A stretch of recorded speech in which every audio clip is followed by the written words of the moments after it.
우리들의 입의 말이 사람의 성공과 실패를 좌우한다고 합니다. 우리들의 그 말이 바뀌어지면 우리 인생이 바뀐다는 말씀입니다. 그래서 말을 잘못해서 인생을 실패한 10명의 정탐꾼과 또 말로써 참 하나님의 큰 승리를 이룬 여호수아와 갈렙을 오늘 말씀 속에서 비유하게 됩니다. 10명의 정탐꾼과 이스라엘 백성들은 그들이 사용한 언어 때문에 가나안 땅에 들어가지 못하고 그 광야에서 죽게 되었습니다. 반면에 여호수아와 갈렙은 그들의 그 말로 인해서 가나안 땅에 들어갔고 새 역사를 창조했습니다. 우리는 이 10명의 정탐꾼이 사용한 말과 영적 거장이라고 하는 여호수아와 갈렙의 말을 통해서 성공한 사람들의 언어 생활이 어떠한지를 오늘 말씀 속에서 배울 수가 있습니다. 성공한 사람들, 그들의 말은 어떻게 다릅니까? 먼저 성공하는 사람은 그 말을 생명처럼 여긴다는 것입니다. 예수님께서도 사람의 마음에 있는 것으로 말을 하게 된다고 그랬습니다. 그래서 사람의 그 말로써 그 사람의 인격과 성품, 습관, 그 사람의 어떤 미래성, 관계성을 알게 됩니다. 그래서 말은 우리의 생명을 좌우한다. 10명의 정탐꾼이 광야에서 죽었고 이것은 그들이 사용한 말 때문이었고 여호수아 갈렙 역시 그들은 그 광야에 죽지 않고 가나안 땅으로 들어갈 수 있었던 것 역시 그의 말 때문이었습니다. 그래서 우리들의 그 살고 죽는 부분이 말에 달렸다. 이것은 잠언서 18장 10절에 말씀합니다. 죽고 사는 것이 혀의 힘에 달렸나니 혀를 쓰기 좋아하는 자는 혀의 열매를 먹으리라. 씨앗 속에 생명이 약동하듯이 우리의 말이 씨앗이 되어서 우리의 말이 생명을 약동하게 한다는 것입니다. 그래서 말을 통해서 하나의 열매를 맺기도 하고 아니면 죽는 말을 심게 되기도 한다. 그래서 우리는 이 말이 우리의 생명을 좌우한다는 것이죠. 또 말은 우리 인생의 방향을 결정합니다. 12정탐꾼의 말들이 그들의 미래를 결정했습니다. 마치 야고보 사도가 얘기했던 것처럼 배의 키와 같다. 방향을 정한다는 것입니다. 내가 살아온 방향과 정말 다른 방향으로 내가 틀고 싶을 때는 말을 바꾸라는 것입니다. 여러분들의 미래가 새로워진다는 말씀입니다.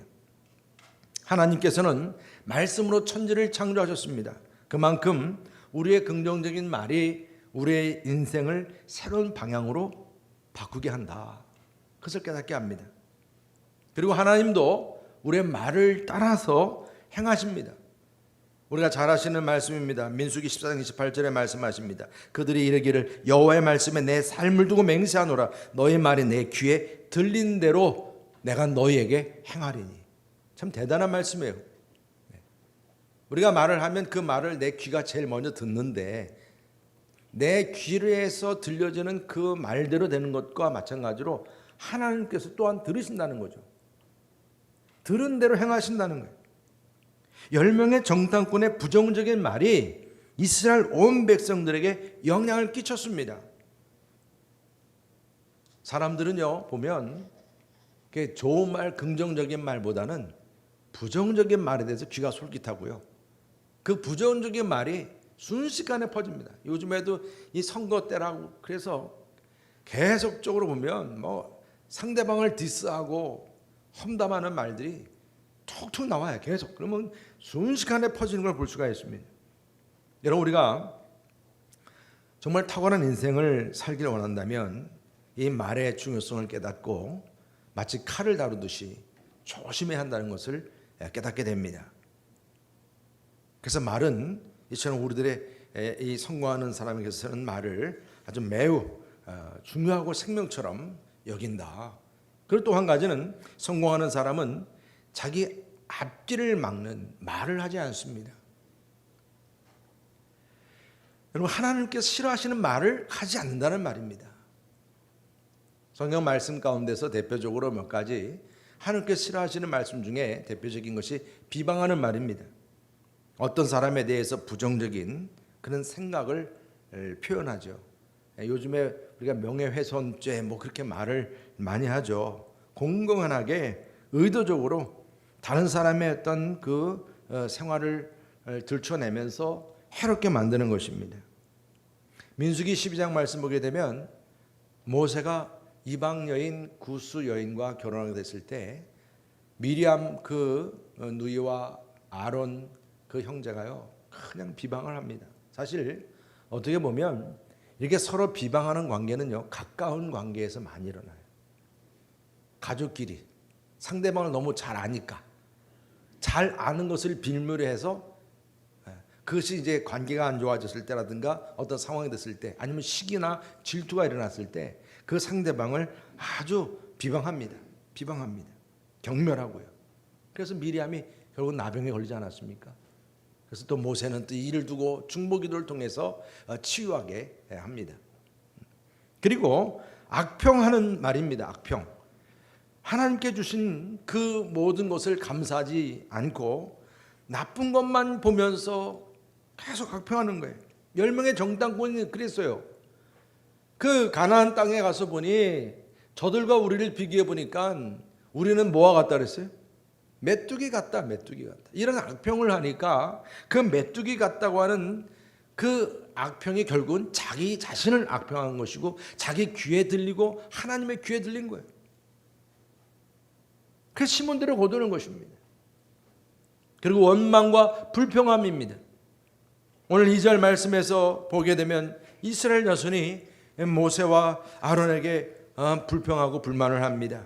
2절 위에 보면 이스라엘 자손이 다 모세와 아론을 원망하며 온 회중이 그들에게 이르되 우리가 애굽 땅에서 죽었거나 이 광야에서 죽었으면 좋았을 것을 어찌하여 여호와가 우리를 그 땅으로 인도하여 칼에 쓰러지게 하려 하는가? 우리 처자가 사로잡히니 애굽으로 돌아가는 것이 낫지 아니하랴. 얼마나 참 이들이 지도자인 모세에게 불평불만하는지요. 자기들에게 주어진 상황에 만족하지 않습니다. 만족하지 못하니까 불평이 끊이지 않습니다. 마음밭이 건강하지 않아요. 삐뚤어져 있어요. 그래서 그 만족이 없습니다. 불평불만만 합니다. 이것은 궁극적으로는 하나님을 신뢰하지 않는 데서 나타나는 모습입니다. 그리고 또한 함부로 말을 합니다. 오늘 4절에 보면 이렇게 말씀합니다. 이에 서로 말하되 우리가 한 지휘관을 세우고 애굽으로 돌아가자매. 지휘관을 따로 세우자는 거예요. 여러분, 지금 이스라엘 백성의 지휘관을 누가 세우셨나요? 하나님께서 세우셨습니다. 근데 이렇게 함부로 말을 하는 거예요. 이렇게. 여러분, 결국은 후회하고 내가 잘못 생각했던 것, 아이고 잘못했네, 그럴 걸 금방 그렇게 말할 걸 말입니다. 그냥 이렇게 함부로 톡톡 뱉는 거예요. 잠언서 12장 18절에 말씀합니다. 칼로 찌름같이 함부로 말하는 자가 있거니와 지혜로운 자의 혀는 양약과 같으니라. 또 20장 19절 이렇게 말씀합니다. 두루 다니며 한담하는 자는 남의 비밀을 누설하나니 입술을 벌린 자를 사귀지 말지니라. 오늘 분명히 비방하고 이렇게 험담하고 불평불만하고 함부로 말하는 이런 부분들 하나님께서 기뻐하지 않는 그러한 말이요. 이것은 결코 성공하는 사람들이 하는 말이 아니요. 앞길을 막는 말임을 깨닫게 합니다. 그래서 우리가 항상 기도할 때마다 이처럼 우리 앞길을 막는 말들 우리에게서 튀어나오지 않도록 재갈을 물려달라고 하나님께 구하고 기도할 수 있기를 주님의 이름으로 축복합니다. 우리들의 말이 자꾸 이렇게 변화가 돼야죠. 그렇죠? 자라가야죠. 그래서 마지막으로 성공하는 사람은 배울 말을 사용합니다. 배울 말을 사용합니다. 그 첫 번째가 나는 할 수 있다. 참 듣기 좋은 말이죠. 할 수 있다.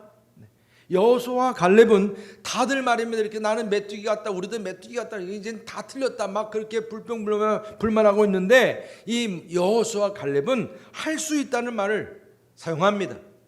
가능성의 언어, 이 믿음의 언어를 사용합니다. 우리 9절 말씀 다 같이 함께 읽어보겠습니다. 9절 말씀 시작. 다만 여호와를 거역하지는 말라. 또 그 땅 백성을 두려워하지는 말라. 그들은 우리의 먹이라. 그들의 보호자는 그들에게서 떠났고 여호와는 우리와 함께 하시느니라. 그들을 두려워하지 말라 하나 그랬어요. 여기 지금 이 말씀 안에서 보면 그렇게 막 두려워하고 있는 대상에 대해서 뭐라고 말하고 있습니까? 여호와는 우리와 함께 하시는데 그들은 우리의 뭐라고 말합니까? 밥이라, 먹이라. 다수결로 말하면 10명의 다수가 이건 다 틀렸다라고 부정적인 말을 했는데 이 두 사람만이 아니다, 두려워하지 말라, 하나님이 우리와 함께 하신다, 그들은 우리의 밥이다, 먹이다, 이렇게 아주 긍정적이고 가능성 있는 이런 메시지를 선포합니다. 아름다운 땅이고 그 땅은 젖과 꿀이 흐르는 땅이고 그러면 두려워하지 말라, 그들 우리의 밥이라. 이것이 우리가 배울 말이에요. 그리고 또한 형제를 격려하고 칭찬합니다. 여러분들의 입술이 힘들고 어려움에 빠진 형제들을 위로하고 칭찬하는 그러한 입술이 될 수 있기를 축복합니다. 오늘 여호수아와 갈렙의 말이 바로 그러한 말이었어요. 아주 말 그대로 이 이스라엘 백성들에게 큰 힘이 되는, 격려가 되는 그런 말을 선포한 것입니다. 우리들의 입술도 사람들을 세우고 격려할 수 있는 그런 말씀이 많이 표현될 수 있기를 주님의 이름으로 축복합니다. 그래서 사람들을 만날 때마다 항상 어떻게 얘기해야 돼요? 잘할 수 있어요. 참 잘했습니다. 그죠? 한번 옆에 분들에게 한번 얘기해 보세요. 참 잘했습니다. 잘할 수 있습니다. 잘할 수 있습니다. 네. 이게 얼마나 좋아요, 여러분. 안 돼요, 안 돼요, 안 돼요. 이게 아니고 할 수 있어요. 하면 돼요. 네. 이렇게 격려합니다. 네. 그리고 온유와 겸손함으로 말합니다. 비방하고 불평하고 원망하고 막 그러고 있는 그 상황에서 모세와 아론이 지금 어떻게 행하고 있습니까? 그들 앞에서 납작 엎드리는 모습을 우리가 오늘 말씀 통해서 보게 됩니다. 5절입니다. 모세와 아론이 이스라엘 자손의 온 회중 앞에서 엎드린지라. 자, 여러분, 이렇게 원망하고 불평하고 막 그럴 때 아마 모세가 아마 옛날 젊었을 때 같았으면 어땠을까? 주먹을 불끈 쥐고. 여러분, 옛날 모세는 불같은 사람이었어요. 사람을 죽일 정도로, 그죠? 주먹으로. 그래, 한번 해보자. 이게 아니고 어떻게 변했어요? 그냥 납작 엎드렸어요. 그 흥분한 백성들 앞에 최선을 다해서 자신의 겸손함과 온유한 모습을 보여주는 그런 자세로 그냥 그들 앞에 납작 엎드리는 모습을 보게 됩니다. 여러분, 온유함이라고 하는 것은 친절하고 상냥하고 온순하고 자비롭고 살과 깊은 태도입니다. 결국 큰 소리를 지르지 않아요. 얼굴 찡그리지 않아요. 퉁명스러운 말투로 쓰지 않습니다. 상대방의 마음과 그의 감정을 배려하고자 합니다. 자신이 먼저 엎드리고 주님께 간구하는 그 모습을 보이고 있습니다. 여러분, 다른 사람들의 마음을 움직이고자, 그들의 그 마음의 상처를 치유해 주고자 먼저 자신이 엎드리는 모습입니다. 온유한 모습입니다. 이것은 바로 성령의 열매라 그랬어요. 온유함은 성령의 열매입니다. 우리는 성령께서 우리를 통해서 주님의 온유함이 나타나시도록 기도하시기를 축복합니다. 하나님을 의뢰하는 자에게 주어지는 하나님의 은혜의 선물입니다. 정말 은혜의 선물이에요. 그래서 이 온유함의 선물이 있을 때 이 온유함의 선물이 우리가 복음을 전파하는데 귀한 도구가 됩니다. 그래서 베드로전서 3장 15절에 뭐라고 말씀합니까? 너의 마음에 그리스도를 뭐로 삼아요? 주로 삼아 거룩하게 하고 너희 속에 있는 소망에 관한 이유를 묻는 자에게는 대답할 것을 항상 준비하되 무엇을 하고요? 온유와 두려움으로 하고. 바로 이 온유함입니다. 여러분들에게 이처럼 이 온유함으로 여러분들 만나는 그런 이웃들에게, 형제들에게 주님의 귀한 그 사랑을 드러낼 수 있는 저럼 되시기를 주님의 이름으로 축복합니다. 그리고 우리가 또 배울 수 있는 말 하나는 마지막 중요한 거죠. 항상 감사하는 말을 합니다. 감사한 말을 합니다. 여호수아와 갈렙은 이 모세와 함께하면서 항상 감사하는 말을 배웠습니다. 감사할 말을 배웠어요. 불평하는 그 백성들에게 모세와 아론이 막 엎드렸던 것처럼 지금 이 감사하는 말을 여호수아와 갈렙이 오늘 표현하고 있습니다. 6절부터 8절까지 말씀이에요. 우리 다 같이 함께 한번 읽어보겠습니다. 시작. 그 땅을 정탐한 자 중 눈의 아들 여호수아와 여분네의 아들 갈렙이 자기들의 옷을 찢고 이스라엘 자손의 온 회중에게 말하여 이르되 우리가 두루 다니며 정탐한 땅은 심히 아름다운 땅이라. 여호와께서 우리를 기뻐하시면 우리를 그 땅으로 인도하여 들이시고 그 땅을 우리에게 주시리라. 이는 과연 젖과 꿀이 흐르는 땅이니라. 아멘. 여러분, 이 말씀을 우리가 읽을 때 뭐 감사합니다 그런 표현은 없어도요, 이 말씀 자체에 그냥 그의 마음에 감동과 감사함이 그냥 철철 넘치는 표현이에요. 아니다. 내가 직접 가서 본 그 가나안 땅은 우리가 그렇게 원망할 땅이 아니라는 거예요. 너무 좋은 땅이라는, 하나님께서 우리에게 예배해 주신 땅은 젖과 꿀이 흐르는 땅을 하나님이 예배해 주셨다. 얼마나 감사한지 모른다. 바로 이러한 감사하는 마음을 지금 아주 강하게 표현하고 있는 말씀을 우리가 깨닫게 됩니다.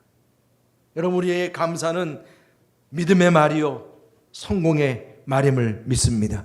항상 감사하시기를 바랍니다. 여러분 삶에 기적이 일어나게 하는 것입니다. 여러분, 성공하는 사람들의 말은 이처럼 우리가 배우고 따라야 할 귀한 말들임을 여러분들이 기억하시기를 주님의 이름으로 축복합니다.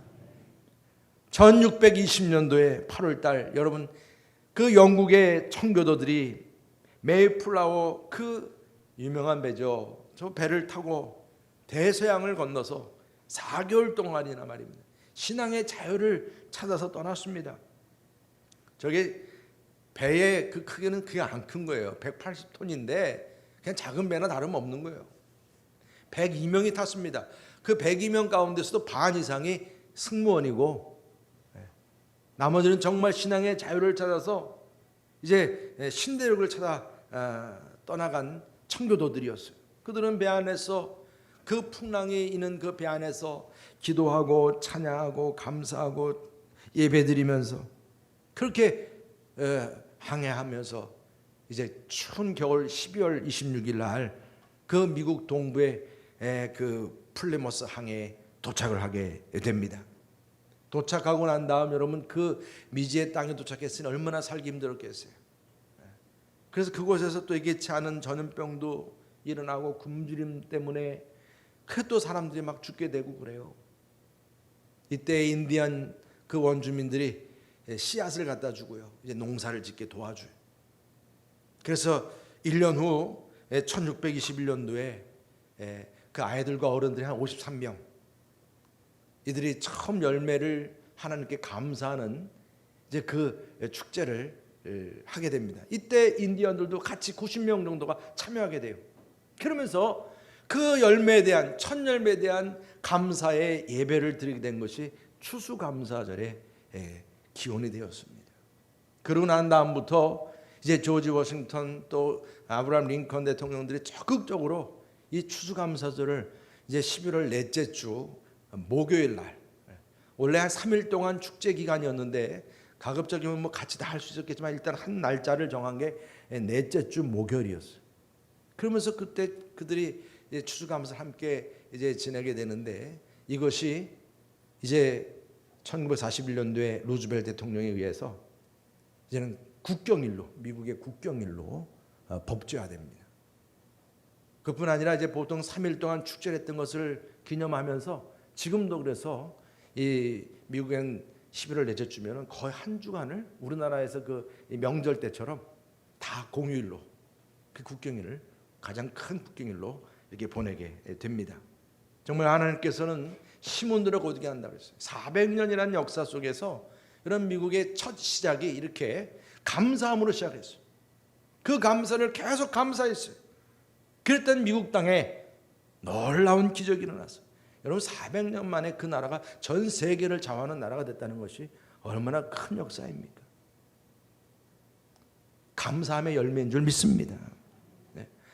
여러분 데보라 노빌이라고 하는 분이 참 그 자그마한 책인데 참 눈길이 딱 들더라고요. 감사의 힘이라는 0.3초의 기적이라 이렇게 돼 있어요. 저자는 세상을 바라보는 시각을 조금만 바꾸어도 삶의 많은 것이 바뀐다는 거예요. 그런데 우리 모두가 어떤 조건에 상관없이 행복해질 수 있는 능력이 우리 안에 있다는 것입니다. 그것이 0.3초의 기적이야. 0.3초의 기적. 그걸 활용하면 된다는 것입니다. 그게 무엇이냐? 바로 이 말입니다. 고마워요. 한번 따라해 보세요. 고마워요. 감사해요.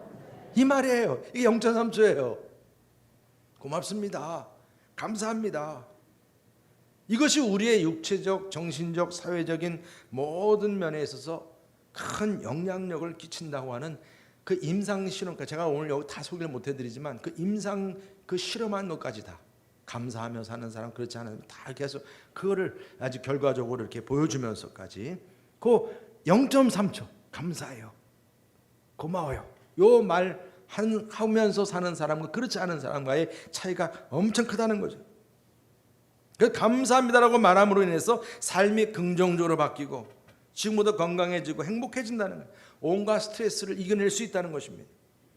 이게 마치 매직이에요. 마법의 주문과 같다. 뭐 이렇게 표현을 우리가 할 수도 있겠는데 정말 0.3초에 감사합니다, 고맙습니다, 이걸 자꾸 되뇌이는 거예요. 반복하는 것입니다. 매일같이.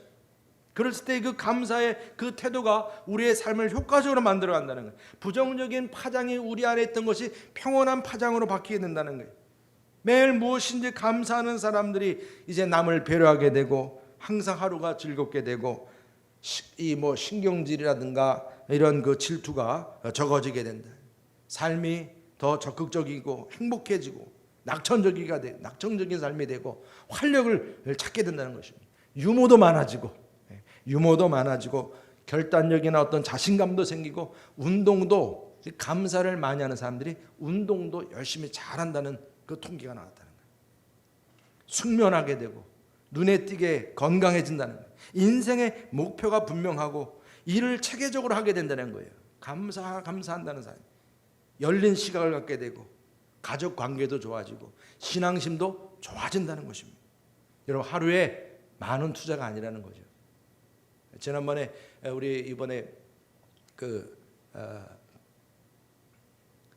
바이블 칼리지 수료식 할 때마다 선물을 감사 노트를 이렇게 주더라고요. 그러니까 항상 감사하는 걸 노트로 작성하게끔 하는 그 감사 노트가 있더라고요.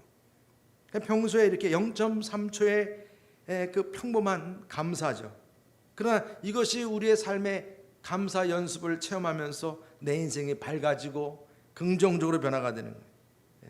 행복해지는 거예요. 내가 행복해지니까 누가 또 행복해져요? 주변 사람들이 같이 행복해지는 거예요. 강조하는 겁니다. 그러니까 여러분들 항상 뭐예요? 고맙습니다, 감사합니다, 이 말 한마디가 나 자신을 건강하게 보호하고 지키는 뭐예요? 비밀의 방패가 된다. 그래서 사람들과 어우러 살면서 도움을 주면서 이렇게 행복을 불러들이는 이 기적을 만드는 이 감사, 바로 행복의 말. 이 운동선수들이 이번에도 제가 올림픽도 보니까 끊임없이 운동선수들마다 다 각자 루틴이 있어요. 루틴이라고 그래요. 자기 마법이죠. 그냥 막 어떤 이번에 활 쏘는 그 남자 그 학생은 그냥 뭐예요? 화이팅 소리를 지르는. 이게 자기 루틴이에요. 막 자기를 주문하는 거예요. 뭐 높이뛰기 선수 같은 경우는 뭐 계속 자기를 막 격려해. 괜찮다 막 그러고. 이 사람마다 보면 그런 부분들이 있어요. 근데 여러분들 우리 그리스도인들에게서는 바로 이것이 우리의 삶 속에서 나를 건강하게 하는 거예요. 감사합니다. 감사합니다. 여러분들 옆에 분들에게 한번 서로 축복하시죠. 감사합니다. 고맙습니다. 네. 여러분 이것이 그냥 0.3초의 기적이야. 기적. 여러분들 몸 안에 나쁜 요소를 없애주시고 없애버리게 하고 엔돌핀이 돌아나게 하는 거예요. 인생이 풍성해지고 형통하게 하는 그런 비결인 줄 믿으시기를 바랍니다. 그래서 잉글랜드 작가인 아이작 윌턴이 이런 얘기를 했어요. 하나님께서 거하시는 주소는 두 군데라는 거예요. 하나는 저 하늘나라고 하나는 감사하는 우리들의 마음이랍니다. 그래서 탈무드에 이런 교훈이 있습니다. 어린 아이에게 감사를 가르치기 전에는 아무것도 가르치지 말라. 여러분 우리에게서는 감사가 그만큼 중요한 거예요. 사도 바울도 우리가 잘 아는 말씀이죠. 데살로니가전서 우리 5장 18절 우리 다 같이 함께 읽어보겠습니다. 시작. 범사에 감사하라. 이것이 그리스도 예수 안에서 너희를 향하신 하나님의 뜻이니라. 그렇습니다. 우리 그리스도인들은 항상 우리가 감사해요, 고마워요. 이것이 우리의 삶의 귀한 영적인 무기이기도 하고 나를 살리는 방패이기도 하고 나를 건강하게 하는 것입니다. 항상 여러분들 모든 일에 감사하면서 오늘 추수감사주일을 맞이하면서 여러분들 삶의 감사가 넘치고 에베네셀 하나님께 감사를 심는 하나님의 자녀요 우리 성문 되시기를 주님의 이름으로 축복합니다. 특별히 이번에 추수감사주일을 맞이해서 우리가 새생명 추수잔치 코로나로 인해서 우리가 많은 분들을 적극적으로 초청하는 그런 우리 초청잔치는 우리가 하지 못하게 됐지만 그래도 이렇게 오시는 분들 정말 주님의 이름으로 환영합니다. 여러분들 한 분 한 분이 바로 어떤 분들이에요? 우리의 감사의 열매입니다. 감사의 열매예요. 하나님께서 기뻐하시고 그래서 이 자리가 더욱 감사하는 자리가 됐어요. 이런 걸로 인해서 여러분들 옆에 다 선물도 하나씩 다 받았잖아요. 감사하시죠? 이것저것 다 감사한 거예요. 제가 일부 예배 때 내려갈 때 보니까 우리 성도님들 다 입술이 다 이만해져가지고 막 내려가시더라고요. 감사하는 모습이 너무 보기 좋더라고요. 정말 오늘도 새로 오신 분이든 우리 여러분께 성도님들이든 모두가 다 하나님의 자녀로 인정받고 또 귀한 결단 안에서 하나님께서 구원하시고 나를 이처럼 인도해 주신 살아계신 하나님께 또 이렇게 나에게 은혜 주신 하나님께 감사하고 에베네셀 하나님께 감사하고 항상 영광 돌릴 수 있는 저 여러분들 우리 모두가 될 수 있기를 주님의 이름으로 축복합니다. 할렐루야. 오늘 이 시간에 에베네셀 하나님 우리 아까 우리 같이 찬양했죠. 우리 에베네셀 하나님 정말 우리 삶에 끊임없이 내가 감사할 수 있는 그런 감사의 하나님이십니다. 함께 찬양하도록 하겠습니다.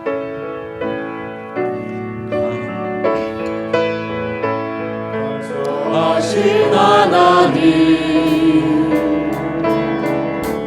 에베네셀 하나님 살아계신 하나님 살아계신 하나님 에베네셀 하나님 여기까지 인도하셨네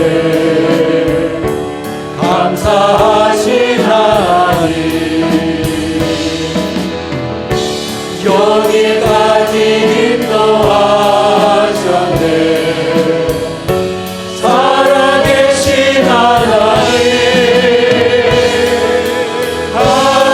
감사하신 하나님 에베네셀 하나님 살아계신 하나님 에베네셀 하나님 다 같이 일어나셔서 감사하신 하나님 감사하신 하나님 에베네셀 하나님 살아계신 하나님 에베네셀 하나님 장래에도 인도하시니 장래에도 인도하시니 감사하신 하나님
감사함이 항상 넘치시기를 주의 이름으로 축복합니다.